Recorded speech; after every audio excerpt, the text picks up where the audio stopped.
guys, listen, they call it the Plunge Protection Team. You conspiracy theorists, you know what I'm talking about, right? Now, we talk all the time, every day, about China, how they meddle in their stock market, how the government is actually trying to control that sell-off right there.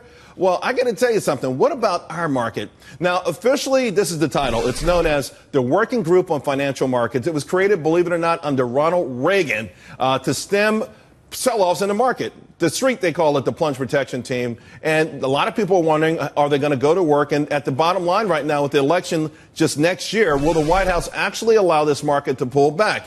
Joining us now, Jeff Sika is president and CIO of Squared Circle Alternative Investments. Now, Jeff, you are a skeptic. You're a bear. Do you believe in the Plunge Protection Team, and will they go to work? Oh, there's no question. I mean, there's the Plunge Protection Team has been in formation for a number of years. Now it's at its peak. And what I anticipate is as we get closer to the election, they're going to put their efforts into overdrive and make sure this market does not plummet, because that would be the worst thing for all the supporters in the White House. How did they do that, Jeff? Listen, I look at the data. Individual investors, believe it or not, a lot of people would be shocked to know this. They're not buying U.S. stocks, at least not through ETFs and mutual funds. In fact, they're buying overseas stocks. They're buying bonds. They pulled out billions from our markets. What's holding our market up?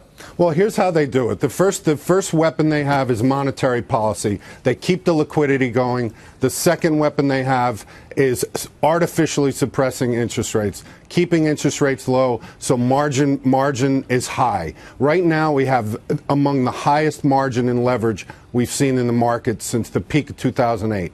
So those are the two ways. The third way is making comments, giving commentary on the valuation. So by Janet Yellen and formerly Ben Bernanke saying that we are not in an asset bubble, that is manipulating the market. That is giving investors a false assurance that the market is not overvalued. I think it's reckless. I think it's unnecessary. But I think they're going to kick it into overdrive now that we're getting closer to the election. Although when Yellen said when she did say that something was in a bubble, the biotechs, exactly. Of course, it went the exact opposite way. Okay.